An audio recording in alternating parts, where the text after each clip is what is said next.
ইসলামী ছাত্র শিবির সংগঠন দেশের বিভিন্ন বিশ্ববিদ্যালয়ে নানান ধরনের জমকালো আয়োজন অনুষ্ঠান করে।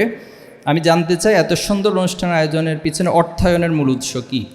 আমাদের সংবিধানে লেখা আছে যে জনশক্তিতে দান, অর্থাৎ আমরা যারা কেন্দ্রীয় সভাপতি থেকে শুরু করে একবার রুট লেভেলে একজন কর্মী পর্যন্ত তার এই সংগঠনে সম্পৃক্ত থাকার একটা শর্তই হচ্ছে তাকে কিছু না কিছু দান করতে হয়।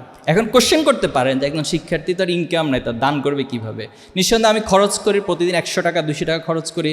আমি পুরো মাসে হিসাব করলে আমার বাবা মায়ের হোক, যে কোনো মাধ্যমে হোক, 5,000 6,000 10,000 টাকা খরচ করি।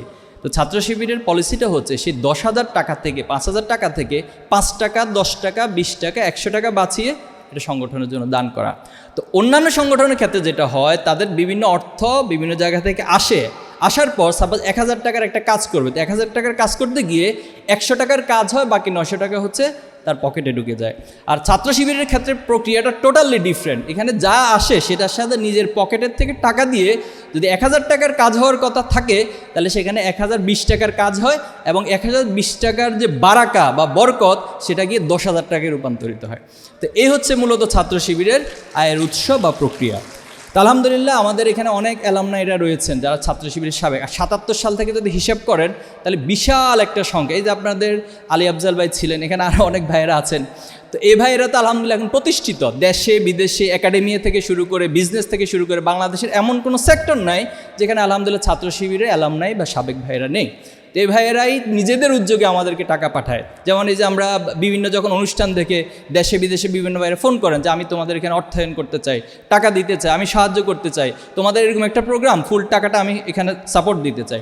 তা আলহামদুলিল্লাহ এই সাহায্য, এই সহযোগিতা, এই বারাকার মধ্য দিয়ে মূলত আমাদের এই কাজগুলো সহজ হচ্ছে। ইনশাল্লাহ আশা করি এই কাজগুলো আরও বারাকাপূর্ণ হবে সামনে। আপনারা কীভাবে একাডেমিক পড়ালেখা কন্টিনিউ করেন আর আপনারা কীভাবে আপনাদের একাডেমিক এক্সেলেন্সি ধরে রাখেন? দেখুন, একাডেমিক এক্সেলেন্সির জন্য আমার কাছে পার্সোনাল যেটা মনে হয়, আমি যদি আমার টোটাল এখন পর্যন্ত স্টুডেন্ট লাইফ এবং বাংলাদেশের টোটাল যে এডুকেশন সিস্টেম এটাকে অবজার্ভ করে যে ধারণা আমার মধ্যে জন্ম নিয়েছে, বাংলাদেশ সবচেয়ে সহজ কাজ হচ্ছে একটা ভালো রেজাল্ট করা।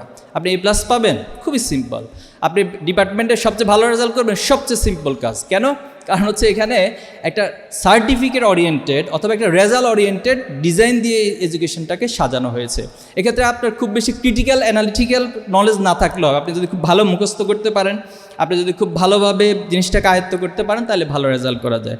এক্ষেত্রে সিম্পল হচ্ছে নিয়মিত ক্লাস করতে হবে, আপনাকে ক্লাসে একটু নোট নিতে হবে, দেন আপনি সেটাকে একটু রিভাইজ করার চেষ্টা করতে হবে। পরীক্ষার আগে থেকে প্রস্তুতি গ্রহণ করা, আগের দিন রাতের জন্য বসে না থেকে আগে থেকে একটু একটু করে প্রস্তুতি গ্রহণ করতে পারলে রেজাল্ট ভালো করাটা খুব সহজ হয়। তো আমাদের ক্ষেত্রে যেটা আমরা করি, আমাদের সাদিক ক্যাম্প এটা বলেছেন যে আমরা একটা রিপোর্ট মেনটেন করি। প্রত্যেক দিনে আমাদেরকে কোরআন, হাদিস, সাহিত্য এবং সেখানে লিখা থাকে আপনি ক্লাসে আজকে উপস্থিত হয়েছেন কিনা, এবং মাস শেষে আমাকে হিসাব করা হয় আপনার কতটা ক্লাস ছিল, কতটিতে আপনি উপস্থিত হয়েছেন। যদি কোনো কারণে উপস্থিতি একটু কম হয়, সেখানে প্রশ্নভানে জর্জরিত করে দেওয়া হয়। এরপর আপনি পড়াশোনা করার কথা ছিল মাসে প্রতিদিন 5 ঘন্টা গড়ে, কিন্তু আপনি পড়াশোনা করেছেন 2 ঘন্টা। এটা আমাদের ইন্টারনাল যে প্রোগ্রামগুলো হয় সেখানে কোশ্চেন করা হয়, এবং পরবর্তী দিনে যদি কোনো কারণে আগের মাসে গ্যাপ হয়, ওনাকে এটা ওয়াদা দিতে হয় যে পরের মাসে আমি অবশ্যই আমার এই পড়াশোনাটা সঠিকভাবে করব। তো এভাবে করে একজন শিক্ষার্থীর হলিস্টিক জায়গা থেকে তার যে একাডেমিক জায়গা, তার যে মোরাল জায়গা, যা কিছু প্রয়োজন গড়ে তোলার জন্য সব কিছুর মেকানিজমের মধ্য দিয়ে মূলত এটা করা। এই জন্য আমাদের অনেক কিছু ইচ্ছা না থাকলেও পরিবেশের মধ্যে থাকার কারণে আমাদের জন্য বিষয়গুলো সহজ হয়ে যায়। তা আশা করি আপনাদের জন্য সহজ হবে ইনশাল্লাহ।